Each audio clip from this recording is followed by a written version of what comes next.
All right, we were recording, Jill. I'm off the hook now. All right. So, without further ado, I want to start off with just introducing Marina Dimitrov from Bozeman, Montana. She is last year's winner, 2009 Grand Prize winner for the Young Scientist Challenge. And we thought just to get us started off, it would be a great opportunity for Marina to kind of share what her experience was last year, kind of her challenges she faced, maybe a little bit about what she ran into, kind of also what the experience itself was like. So, Marina, I'll pass it off to you. Jill, anything you want to add before we pass off to Marina? No. Go ahead. We'll pass off to Marina, and Marina, just feel free to share with whatever you'd like to share as far as your experience on the 3M Young Scientist Challenge. Thanks, Fred. Well, this Discover Education 3M Young Scientist Challenge, I think, was one of the best things I did in my young middle school life. And so, like Brad said, you start with submitting this 2-minute video. And let me tell you, fitting all that stuff you want to say in 2 minutes is so hard. But you have to do it. And so out of that video, they pick a semifinalist from each state, and so 50 or so. And then out of those 50, they pick 10 finalists who go to compete in a live competition where last year it was in New York. I think it'll be in New York again this year, but I'm not sure. It will, yeah. Okay, thanks, Jill. And there we have a series of live challenges, which are kind of on the spot right there. We have an hour for each of the challenges, and if you guys go look at the Young Scientist Challenge website there, they have summaries of all of them. But just really quickly, the first one was the Innovation Challenge, where before we went to New York sometime in August, they sent us, we went to New York in October, but sometime in August they sent us a box full of 3M stuff, all sorts of stuff, like sponges, lint rollers, more sponges, sticky notes, tape, glue, all sorts of things that you would find everywhere just in a store near you or even in your house. And our challenge out of that was simply to invent something that would help our everyday life and then prepare a 2-minute presentation about it. And so the first challenge was presenting that, and all 10 finalists were in that, and then after that, we have an hour for each of these. The second challenge was the Purification Challenge, where we were given a mixture of liquids and solids that we had to separate out using different equipment we had in our little science stations, where you see the background there in the picture we have up. And the thing is, with this, it's a science communication challenge. So not only if you manage to separate them out, but also you're talking to the judges, showing your plans, writing out stuff, and you tell them, what are you doing? Why are you doing it? If it's working, if it's not working, how are you going to fix it? All sorts of these things. And so after the second challenge, the Purification Challenge, the top 6 finalists moved on to the third challenge, which was the Restoration Challenge. And this had to do with cleaning off stuff, which might not sound that interesting, but if you think about it, especially in a place like New York, you need to keep all the bridges clean so they don't collapse or any such bad things happen. And using more 3M materials like sponges, grease cleaners, and then some chemicals like alcohol, acetone, we had to clean off a piece of a subway car and a piece of the Statue of Liberty, but not really. I hope it's not a real piece of the Statue of Liberty. And so using these, our challenge was to explain to the judges, if we had a lot of time and a lot of more of these materials and everything, how we would go about cleaning this the best way. And finally, the top 3 finalists moved on to the last challenge, which was the Tremor Tower Challenge, which was personally my favorite. And the challenge of that was to build, using 3M materials like PVC pipes, wood, duct tape, of course, a tower to protect a raw egg from a shake table. And so they look at how well your tower does, but also at your planning, your creative use of materials, how high your tower is, all sorts of these things. And I guess the last thing I want you guys to leave with is that this is fun. I mean, I think that meeting the kids there who have the same passion for science as I do, and it's just great. We still keep in contact, and these are great people. And the people there, like Jill's a great person. She organizes all of this. And the 3M scientists that were there were 3M scientists that helped us with the equipment and science concepts and things like that. And overall, it was just a really great experience. I suggest you guys show Discovery what you're made of. And Marina, as a winner, you won a trip to 3M's headquarters. Do you want to give a little sneak preview as to what the experience was like as the grand prize winner? Oh yeah, sure. So, actually just a week or two ago, I went down to 3M in St. Paul, where they have their headquarters, and had a tour of the labs for 2 days. And on the first day, I did things with nanoparticles, like nanogold, making these really, really tiny particles that you can't see them with your eye, but if you look at them under an electron microscope, which I did later, but I'll go more into detail later, you can see them actually, the little microscopic particles.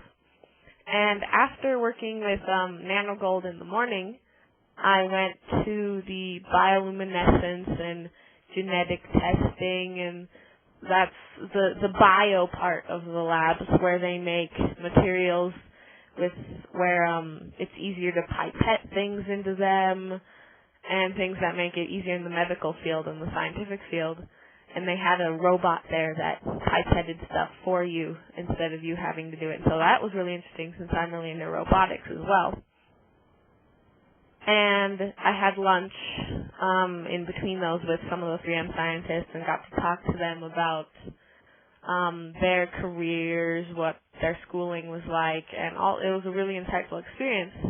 And the next day, in the morning, I worked with three-dimensional things. I don't know how many of you have seen the three-dimensional movies like Avatar, Alice in Wonderland, those that are showing. But 3M helps make some of those 3D glasses that you wear. And I learned all about the different kinds of 3D they have. There's actually more than just one. And I worked a little bit with some of the scientists there on one of their 3D screens they're working on, so similar to the ones that you might be getting once they start selling the three-dimensional televisions that can show 3D movies and like 3D sports. And finally, the last thing we did was look at the nanogold and some other things that I made the earlier day under an electron microscope. So we looked at the atoms of the gold under a transmission electron microscope, which shoots the electrons kind of through it. And so you can see the atoms, just not the structure of them, but just like little bumps where they are. And those are the atoms that make up everything around us. And then I also looked at under a scanning electron microscope, which uses a different way to look at these really, really tiny objects, to look at things like human hairs, computer chips, pollen, a bee, all sorts of these fun stuff. And finally, we went to a behind-the-scenes tour of the Science Museum there. And that was really great because we got to see all the collection stuff they have exhibited. That is just a small part of what they have down in the basement. They have so much more stuff in there. It was great. So that 3M experience was really amazing, and all of the other trips that the other finalists are going to take, those look really fun as well. Great.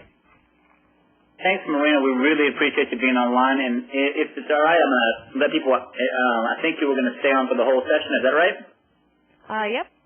That'll be great. Do you mind if some folks ask you some questions at the end here?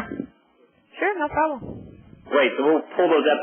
Jill, if you'll help monitor if you see any come up as we go through the rest of the session, if something comes up during that time, that'll be great. And we will pass those on. And Marina, you see the chat window as well, I assume. Yep. Okay, great. So you'll see those as well. But we'll try to gather those as they go through. All righty. A couple things about the 3M Young Scientist Challenge, give you a little more detail. Marina did a great job telling about her experience and kind of what the Scientist Challenge is about. Just recap a little bit. It's mainly about exploration of science and innovation and promoting the importance of science communication.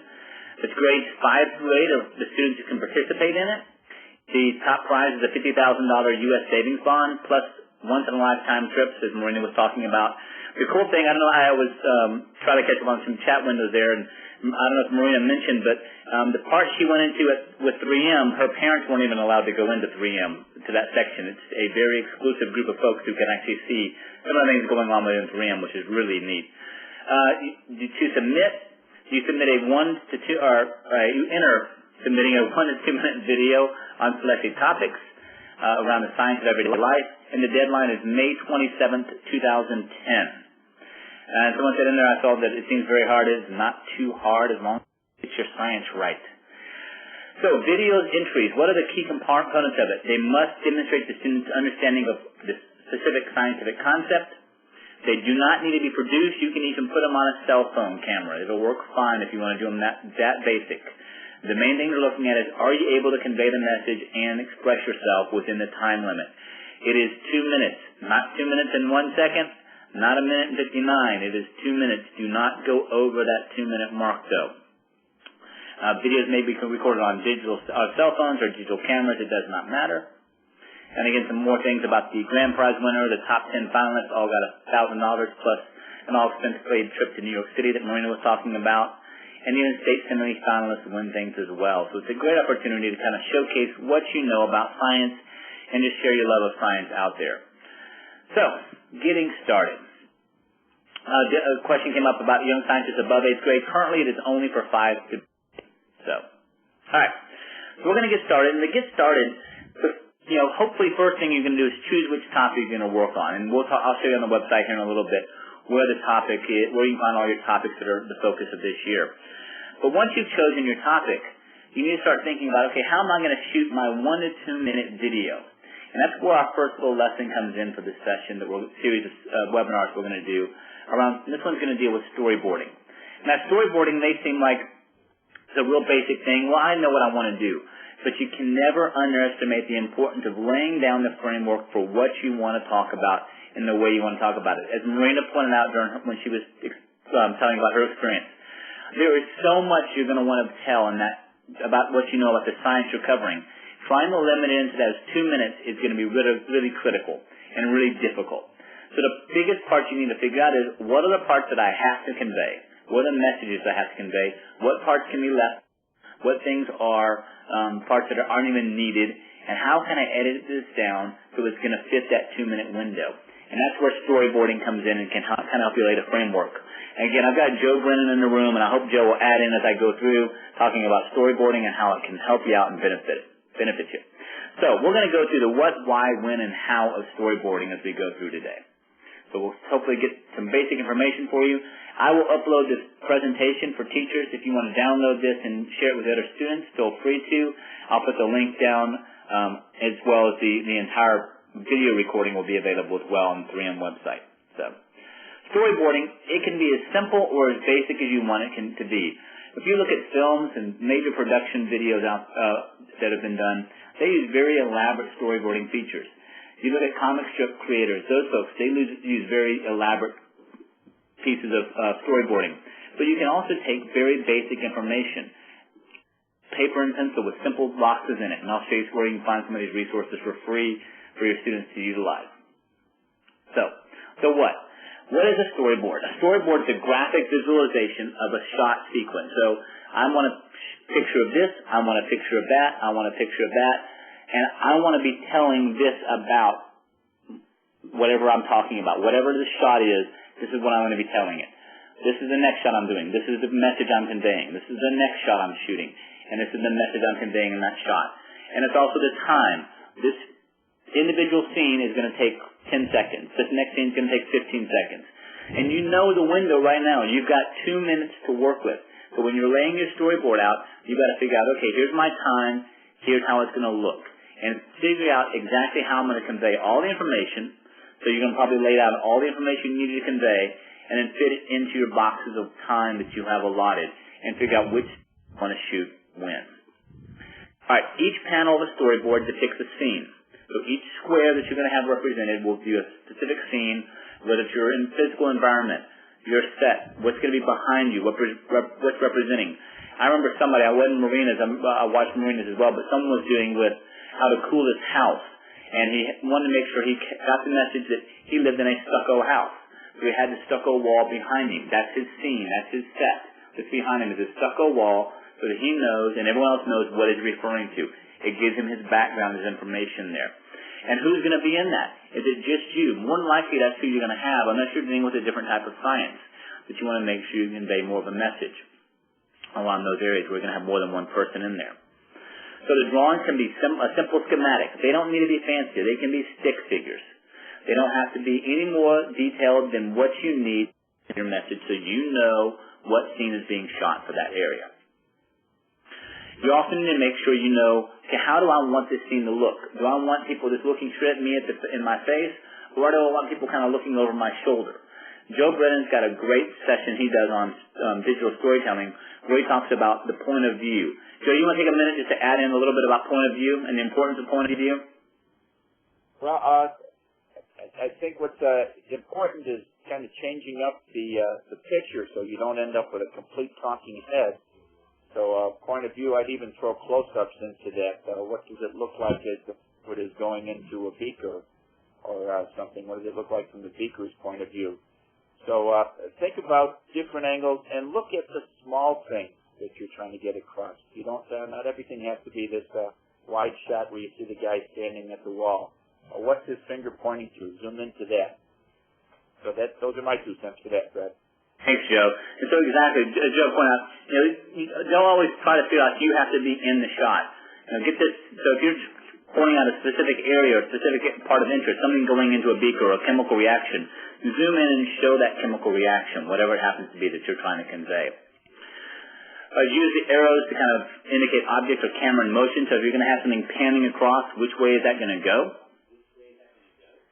It's someone put out there, someone else can, do the camera work. Then yes, someone else is probably going to be better off if someone does the camera work. If you're going to be in any shot of it, having them do that is going to be a little more, probably more beneficial to you.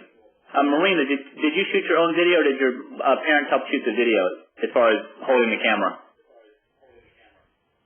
Well, my dad was actually the camera person, but the camera, it's really simple. If you don't have somebody to shoot it, you can just press the button first and walk into the shot. But you're the only person who's allowed to be in your video, but other people can help you shoot it. So, yeah.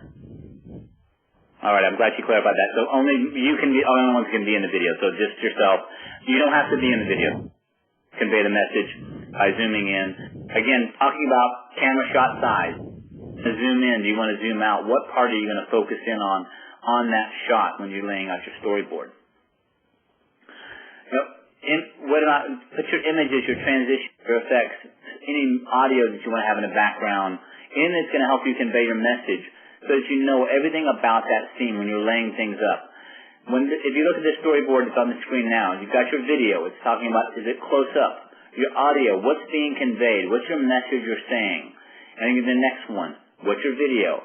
What's your audio? And again, notice how simple these are. It's not a lot of information out here, but it's enough for you to know when I go to do this shot, what I'm trying to do. Here's what I'm trying to convey. Here's the information I'm trying to get out there.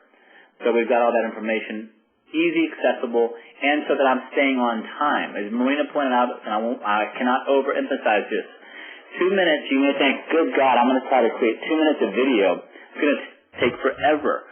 It goes by incredibly fast.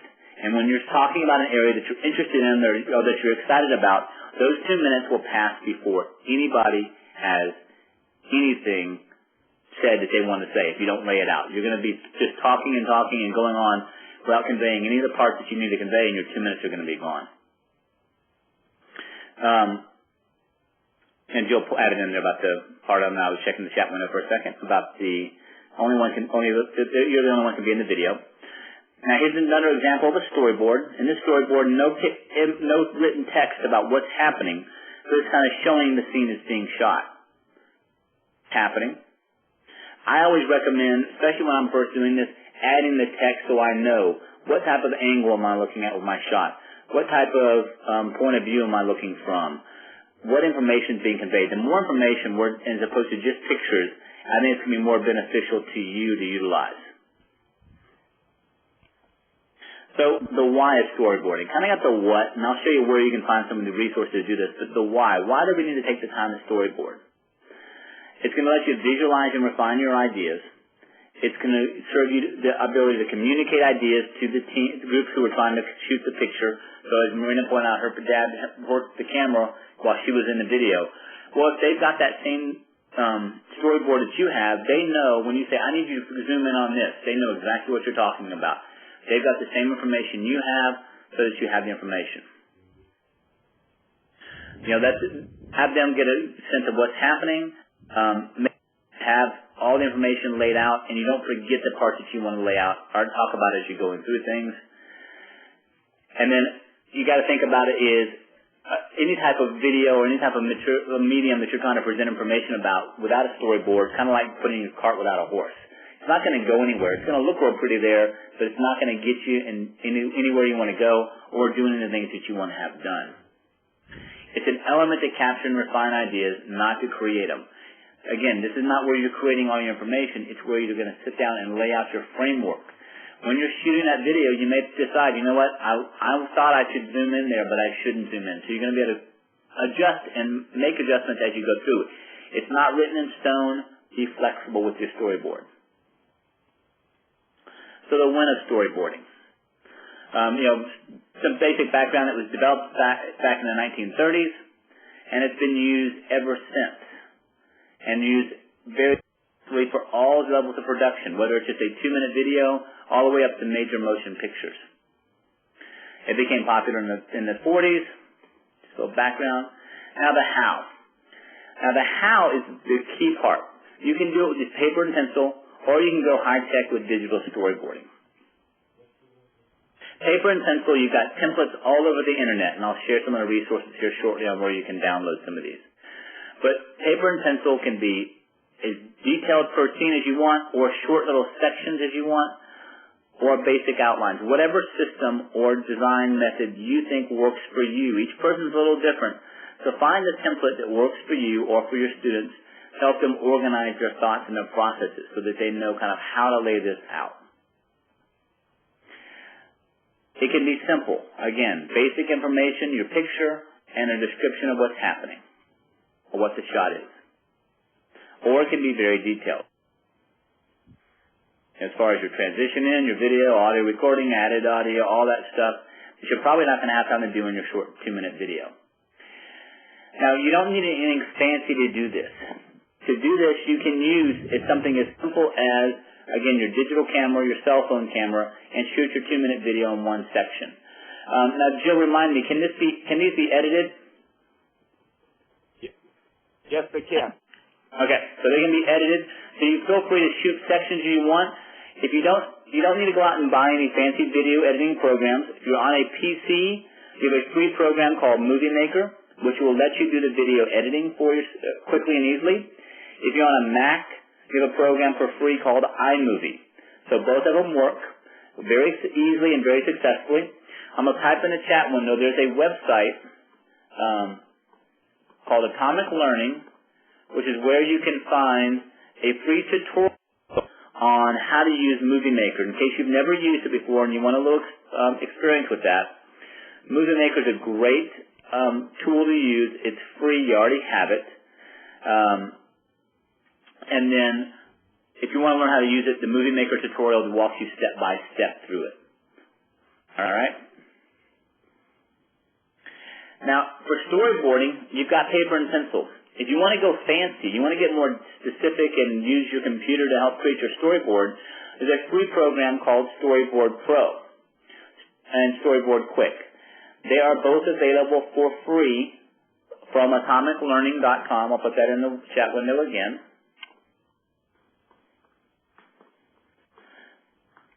It's where you'll find them.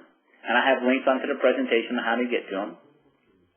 Storyboard Pro will let you put in your basic scenes in here, draw them in, however you want to put your information in there, whatever dialogue in your action notes.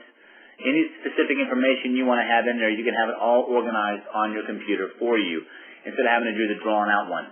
Personally, the time it takes me to type and draw all the stuff on this information, I can usually do it in paper and pencil a little quicker, and for a short video, that's probably what I'm going to use. If I'm using a longer video project, the Storyboard Pro is a great tool to have, but again, for me, for a 2-minute video, I'm just going to stick with paper and pencil more than likely on this.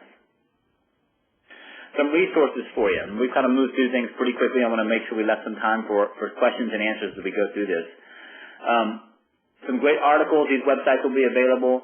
Templates, if you want to download templates, these are all on the PowerPoint, and I'll list these out as we go along. And free storyboard programs, again, are in the PowerPoint. The PowerPoint will be available on my blog site, so feel free to check that out at any point. And they have Joe pointed out, they have a template there for storyboarding at the 3M Young Scientist as well. So that is there. Some of this stuff is available. The Storyboard Pro is available at Atomic Learning, as well as there's some templates out there in their area. But for the most part, most of what you will need, you can actually find in the Young Scientist Challenge. The idea, though, behind it is to get you to lay out your framework, get your thoughts in process so that you understand kind of where you're headed and why you're headed in the direction you're headed. Organize your thoughts, lay your framework down before you ever get started into your video creation. The more time you leave, or less time you leave for the creation process, or the organization, the harder it's going to be for you to shoot that 2-minute video effectively. Make sure you take the time it takes to lay out your framework and your storyboard before you start shooting. It'll save you a lot of time, a lot of headache, and a lot of frustration before you get started into the process. All right. I need to pull up one other slide here for a second here. Bear with me for a second. And I'm going to pull that up just a second. Where are we? And there we go. Now, while we got a couple minutes, let me see if there are specific questions from anyone out there about either storyboarding or about the Young Scientist Challenge themselves. Young Scientist Challenge.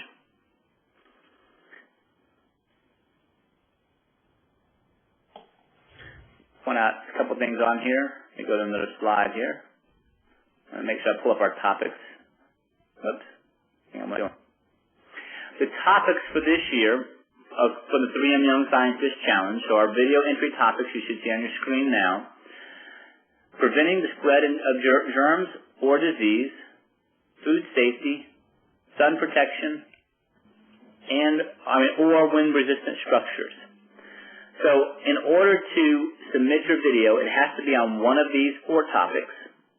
And the idea is you choose one of the following topics, explain the science behind the danger and the science or technology or engineering behind a possible solution.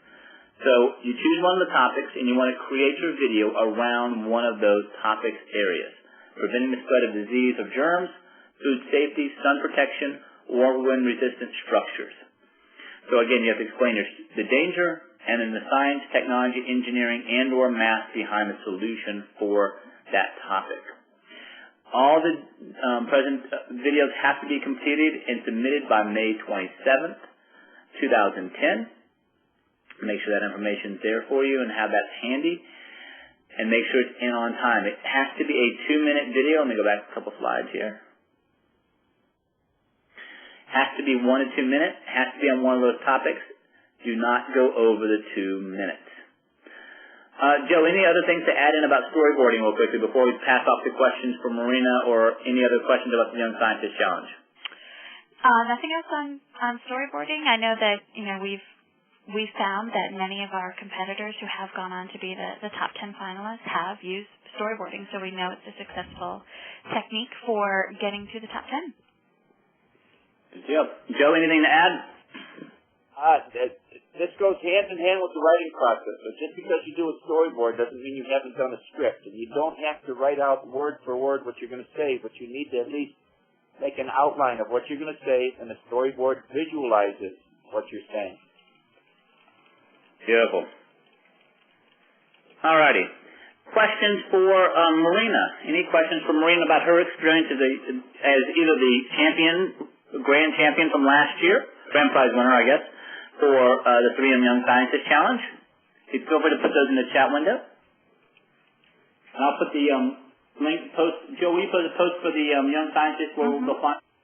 And I'll put the one for my blog site as well, where you can find the presentation at your convenience later on today.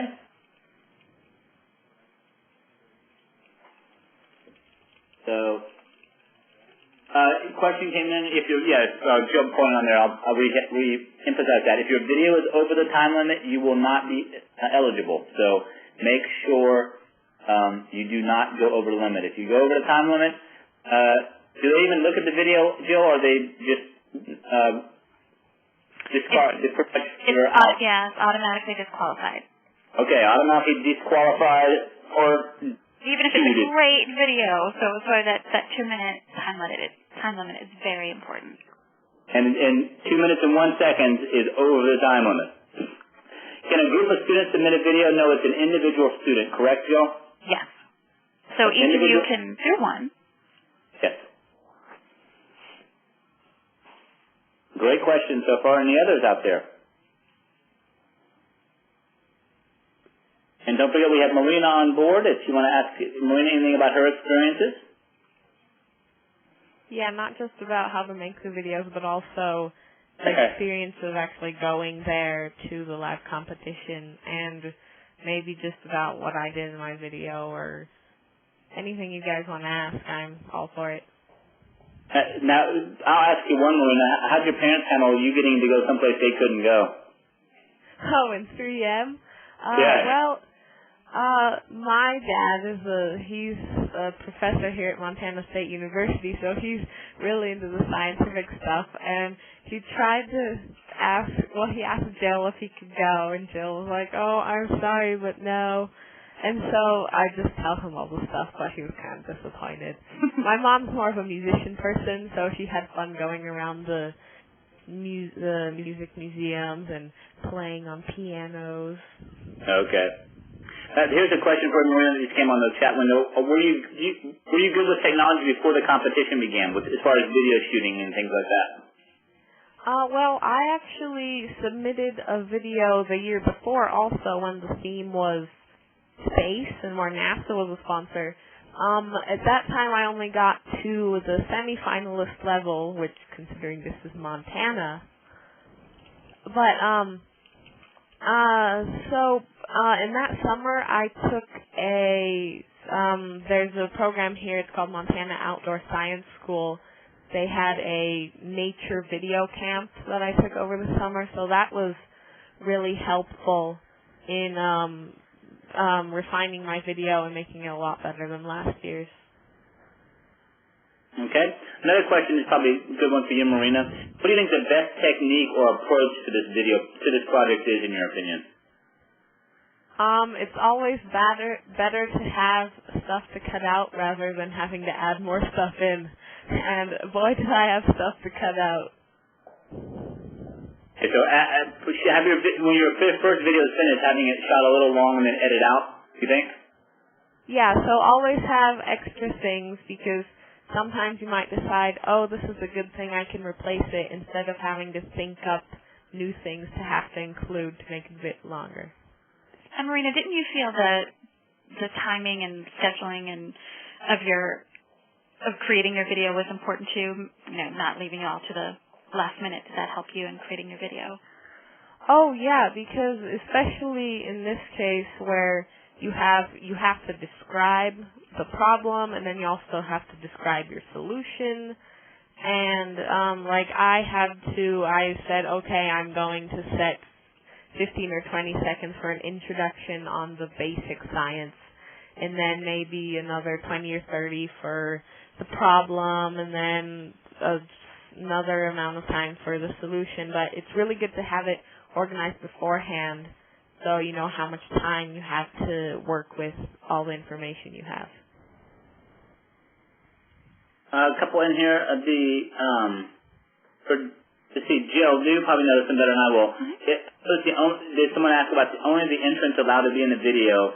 But the question is it okay if there are incidental people in and out? Is that allowed or not? No, we definitely, it's only the student should be in the video, even in the background, or even, if you hear someone talking but off camera, those aren't allowed. It should only be the student.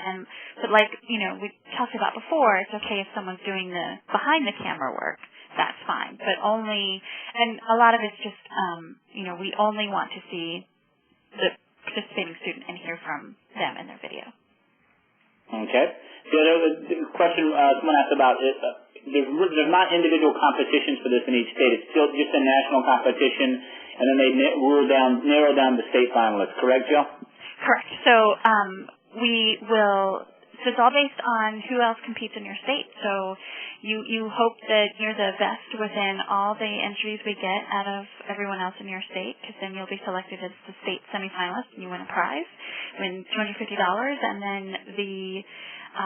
we'll select the top 10 from those state semifinalists, and the top 10 will get to go to New York. And we'll also be awarding honorable mention. So even if you're not necessarily the top in your state, you'll also get a prize as well for great entries. I saw a note about cars are fine, legs and feet of another person. I would just be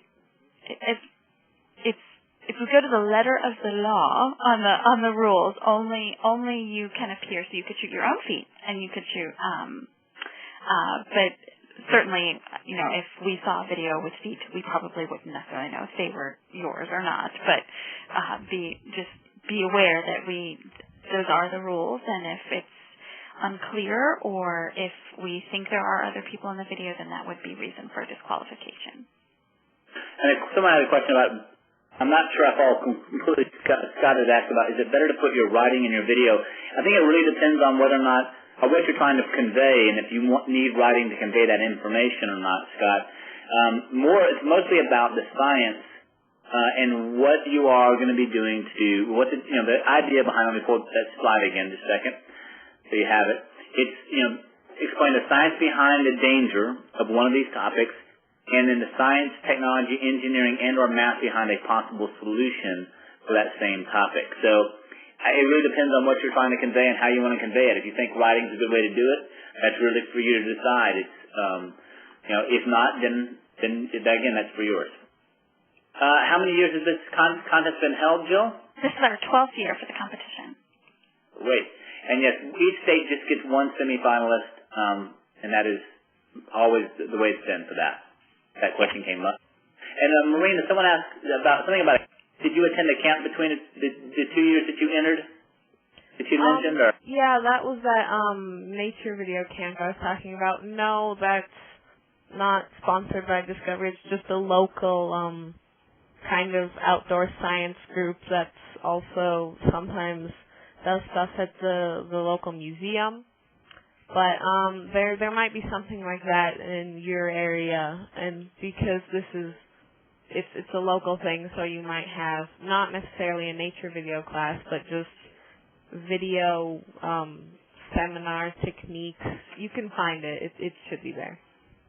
There's a lot of community groups who do activities along those lines. There are a number of places that have after-school clubs who do those kind of activities, so there's just opportunities to be there. And it's a great part. Yeah, I agree with you. It's a great opportunity, and it is one of the things.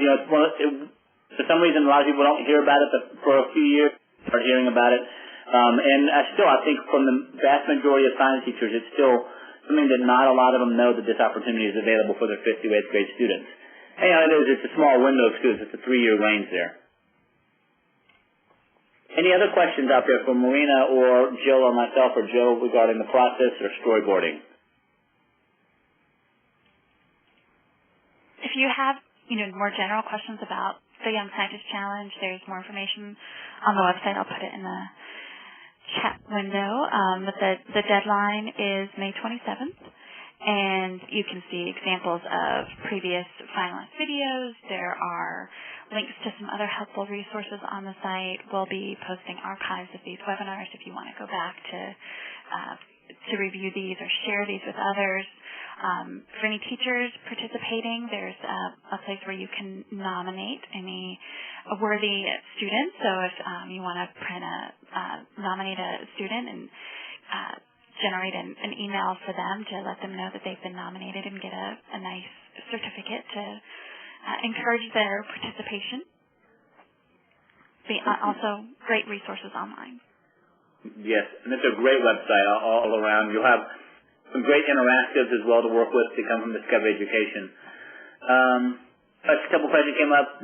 The grade limit, again, is grades 5 through 8 is the grade limit. Let's see. Jill, do you want to... Yeah, there you go. For a little encouragement as far as the purpose of nominating somebody. Let's see. The topics are really limited to just those topics that are there, the preventing the spread of the germs and disease, food safety, sun protection, and wind-resistant structures, not as much on weather models. So, Trenton, you have to kind of stay with those topics. You might be to pull something in with weather and your wind-resistant structures. The question comes up, and Joe's a great one. I don't know the answer to this one, so I'm going to leave this one to you. If they use any outside resources, do they need to cite their work at the end of the video? Is that going to run into the part of their 2 minutes? I'm sorry, say again? Do the entrants need to cite any research sources at the end of the video?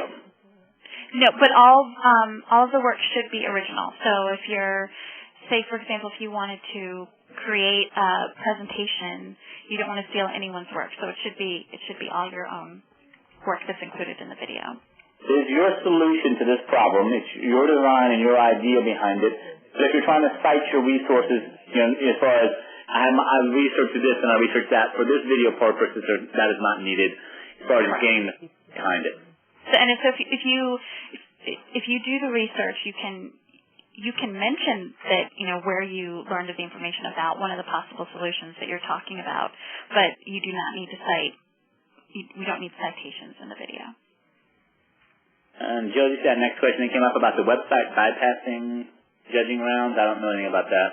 Oh, that's through the nominations that you can, if teachers can nominate, but if students are nominated through their science fair or through the Science Olympiad competitions in certain states, those are what help you get to the front of the line, push you ahead towards the state semifinalist.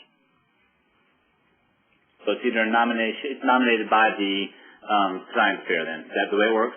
Yes. Okay. But all the deadlines and the application process still holds for those individual students, right? Correct. Yes. Deadline is still May 27th, regardless. Well, the topic, Marina, they're going to have to be on that topic. It has to be on 4 topics in order for it to be acceptable or being used for the challenge itself. If their science fair topics don't match, then they're going to have to do something different for this challenge. It has to be one of these 4 topics. So I don't think you're really bypassing anything. I think that's just another way to get your name out there or up there. It's like an extra recommendation, an extra.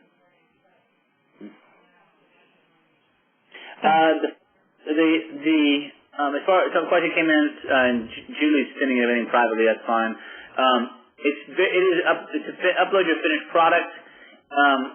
Jill, remind me where they send the finished video to. So the way the process works is because of the ages of students. It starts with an email to a parent or guardian, and the parent or guardian fills out an online consent form. It fills out a little bit of information and sets up a username and password to use on the site.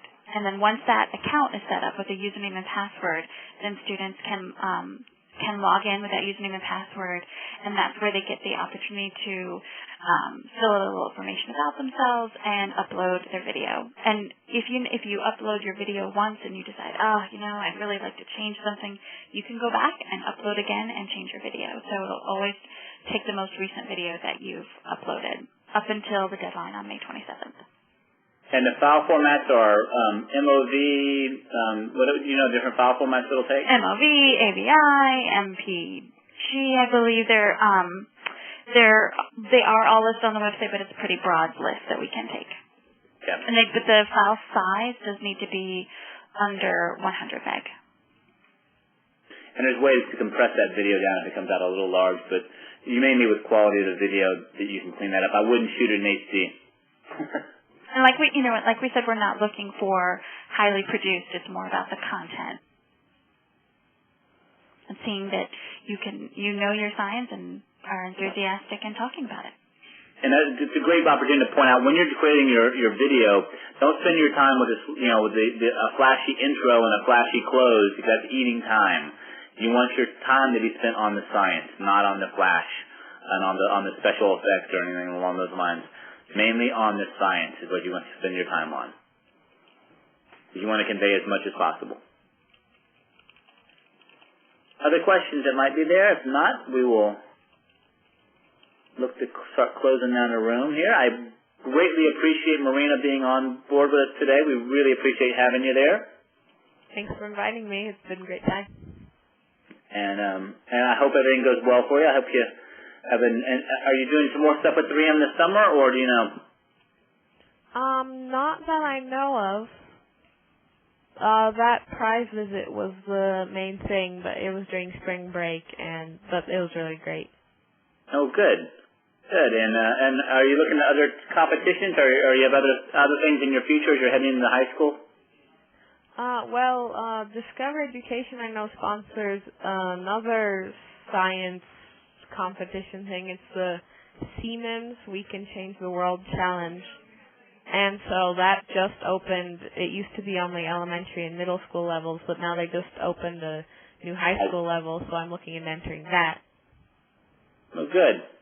Well, best of luck to you on that, and everything else that goes on with you as high school gets ready to approach. Because you're ninth grade this year, is that right? Yep, I'm just finishing freshman year. All right. Well, good. Well, thank you very much to everybody, and thank you again, Marina. We appreciate having you on board, and Jill and Joe, thank you all for being on board with us. I'll stick around for a few more minutes. If there's questions that pop up, I'll try to answer those the best I can. But in the next 2 or 3 minutes, we will be closing down the room. Thank you all for taking time out today to spend time with us. And again, the presentations will be available on the Young Scientist Challenge website as well as my blog site. I'll put those links back in the window here at the end again for a few minutes. Again, thank you all very much.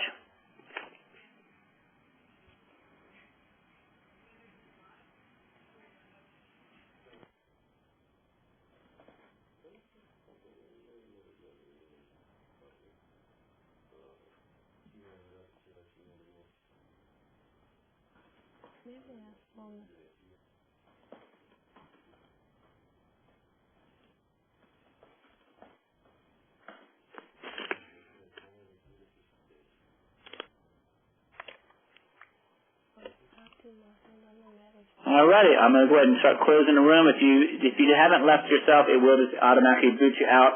Don't take that personally. How many entries each year? Each person can only submit one entry. Is that correct, Jill? That's correct. Each person can only have one entry. However, on one video topic. Mm-hmm. One video topic, but you can resubmit your video, like Jill said earlier, in case you say, you know what, I didn't like the way it came out the first time, I want to resubmit it. Up until May 27th, you can resubmit as many times as you need to that same video or a different video. Paul, if you will send me an email, I can take care of that for you. Let me send you my link.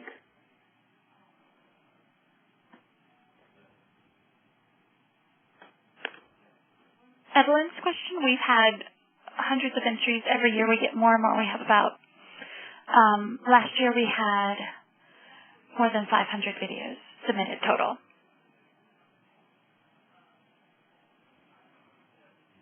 That's great. Alrighty. Well, thank you all very much. We're going to go ahead and close the room down. Hope everyone has a great day. Thanks, Brad. Thanks, Jill. Marina. Thanks, Marina. Thanks.